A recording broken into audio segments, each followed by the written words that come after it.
Selamat datang di The Filter Kretek, di mana kita tidak hanya membuka halaman-halaman buku, tapi juga membuka pintu-pintu pemikiran, menyaring ide-ide besar dari dunia filsafat, dan kisah-kisah percintaan yang penuh makna. Jadi siapkan dirimu, ambil secangkir kopi atau teh, dan mari kita mulai perjalanan intelektual dan emosional ini bersama-sama, antara aku dan kamu. Yuk kita mulai, dan jangan lupa komen dan subscribe, oke? Lebih mudah mempertahankan kebebasan daripada merebutnya kembali setelah hilang. Niccolò Machiavelli. Bayangkan sebuah kota yang gemilang, yang tumbuh dari kekacauan dan ambisi menjadi pusat kekuatan dan kebebasan. Roma. Di sanalah, bagi Machiavelli, terletak pelajaran terbesar dalam seni bernegara. Dan dari sana pula, ia menggali gagasan tentang kekuasaan, kebebasan, dan cara mempertahankan keduanya.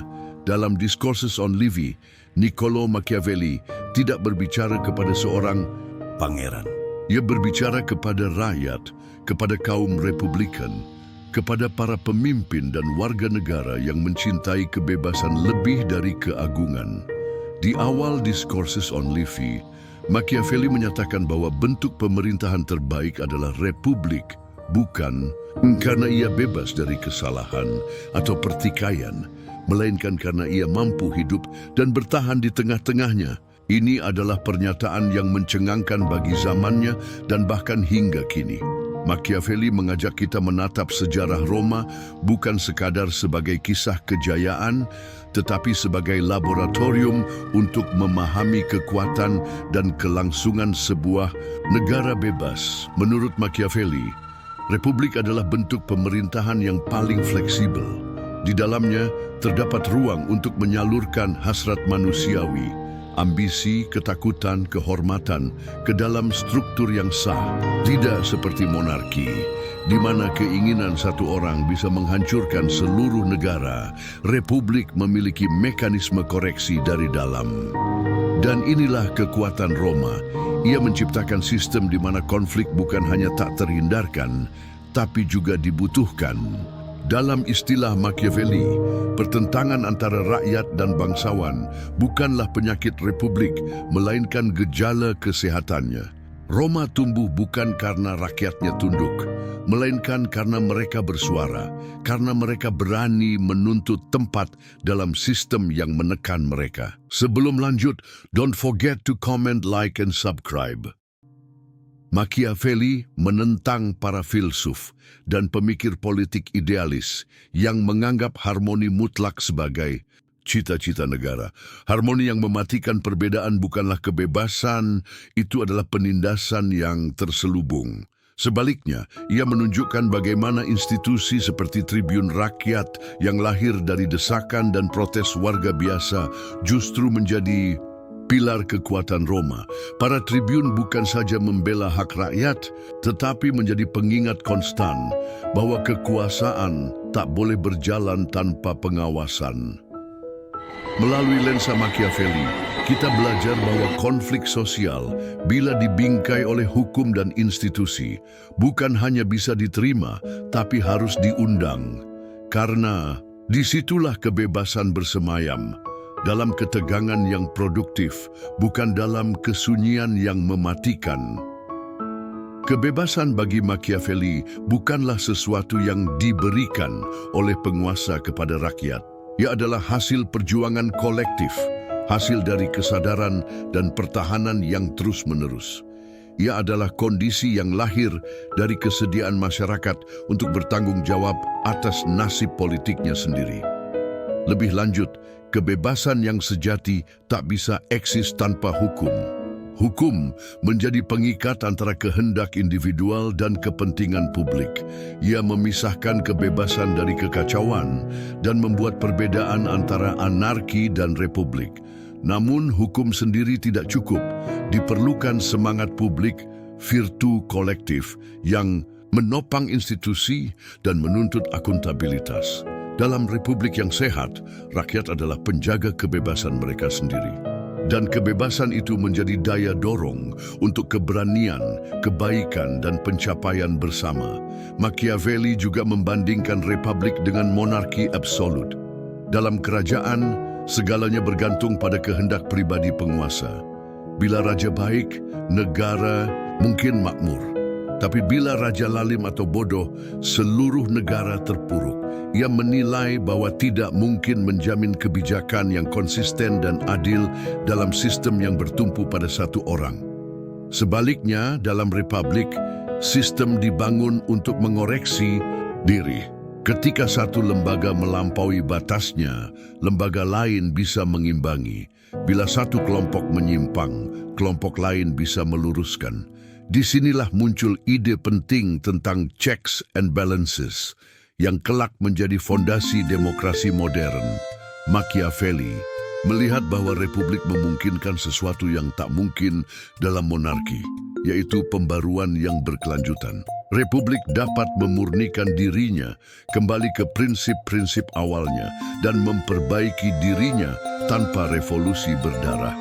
Machiavelli memberi kita pelajaran abadi bahwa kebebasan politik tidak datang dari kesatuan yang dipaksakan, melainkan dari keberanian untuk berbeda dan memperjuangkan hak secara terbuka. Republik bukan tentang kesempurnaan, tapi tentang ketahanan. Ia bukan tentang keheningan, melainkan tentang kebisingan yang tertata. Ia bukan tentang menghapus konflik, melainkan menjadikannya sarana pembelajaran dan perbaikan.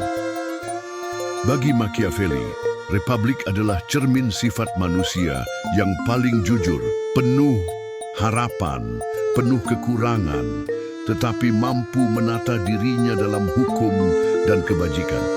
Dalam dunia politik yang sering kelam, republik memberimu tempat untuk bicara, untuk berjuang, dan untuk menjadi warga negara yang sejati. Machiavelli percaya bahwa hukum lebih penting dari individu. Penguasa bisa bijak atau lalim, tetapi hukum adalah warisan kolektif yang menjaga keseimbangan kekuasaan. Ia mengagumi bagaimana Roma menundukkan hasrat pribadi di bawah kemuliaan hukum publik. Ia menyerukan agar konstitusi ditata bukan berdasarkan ideal, melainkan pada pengamatan atas sifat manusia, penuh hasrat, ambisi, dan mudah tergoda kekuasaan. Namun ia tidak sinis, ia realistis. Dan dalam realisme itu, ia melihat pentingnya pendidikan moral publik melalui hukum, agama sipil, dan teladan para leluhur. Bagi Machiavelli, kebebasan bukanlah hak yang jatuh dari langit. Ia adalah hasil dari disiplin institusional dan pengorbanan. Bersama dua negara tanpa pertahanan adalah negara tanpa harapan. Tapi militer yang tidak diawasi rakyat adalah ancaman bagi republik. Machiavelli menekankan pentingnya tentara warga dibanding tentara bayaran.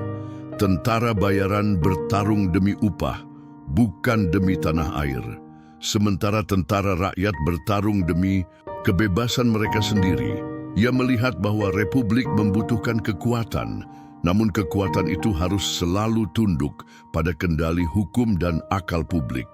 Di sini kita lihat akar dari pemikiran konstitusional modern, bahwa kekuasaan harus dibatasi, bahkan kekuasaan yang digunakan demi kebaikan, kebajikan, atau dalam istilah Machiavelli virtu, bukan sekadar moralitas pribadi. Ia adalah kecakapan dalam menavigasi politik yang rumit dan penuh bahaya. Pemimpin republik harus memiliki virtu, keberanian, ketegasan, dan kemampuan membaca zaman. Tapi ia juga harus sadar bahwa rakyat lebih mampu menjaga kebebasan dibanding seorang raja. Berbeda dari The Prince, di sini Machiavelli tidak menyanjung kekuasaan tunggal. Ia memuji kepemimpinan kolektif yang tunduk pada hukum, namun tetap mampu mengambil keputusan tegas saat genting. Dalam setiap masa krisis, republik membutuhkan sosok-sosok luar biasa. Namun, sistemlah yang harus membatasi mereka setelah badai. Berlalu, Livy menulis sejarah Roma, tapi Machiavelli membacanya sebagai kitab pelajaran. Ia menyelami kisah tentang pengkhianatan, kebajikan, keserakahan, dan pengorbanan, semuanya sebagai bahan refleksi bagi masa kini. Bagi Machiavelli, sejarah adalah laboratorium politik. Kita harus mempelajari mengapa negara jatuh, mengapa kebebasan terkikis, dan bagaimana kebajikan bisa bangkit kembali. Ia tidak percaya pada kemajuan linear. Republik bisa merosot, dan karena itu, rakyat harus terus-menerus diajak kembali pada prinsip-prinsip asasi republik, hukum, partisipasi, dan kewaspadaan terhadap tirani. Bagian fix, penutup, membangun republik dari kejujuran dan ketegasan. Menit 45-60. Dalam akhir diskursus, Machiavelli tampak lebih jujur dan lebih mengakar dibanding The Prince. Ia bukan hanya ahli strategi kekuasaan, ia adalah pemikir republik. Ia menyadari bahwa dunia politik penuh tipu daya. Tapi ia juga percaya bahwa kebebasan bisa dijaga oleh rakyat yang sadar, hukum yang adil, dan pemimpin yang berani tapi terbatasi. Machiavelli mengajak kita untuk tidak takut pada politik. Ia mengajak kita memahami politik agar tidak menjadi korbannya. Ia tidak menawarkan utopia, tapi kemungkinan bahwa melalui konflik yang teratur, republik bisa bertahan, bahwa melalui hukum, kekuasaan bisa dikendalikan, dan bahwa melalui partisipasi, rakyat bisa meraih kemuliaan. Negara besar lahir dari rakyat yang waspada, hukum yang kokoh, dan pemimpin yang tahu kapan harus mundur setelah memimpin. Sebelum lanjut, don't forget to comment, like, and subscribe.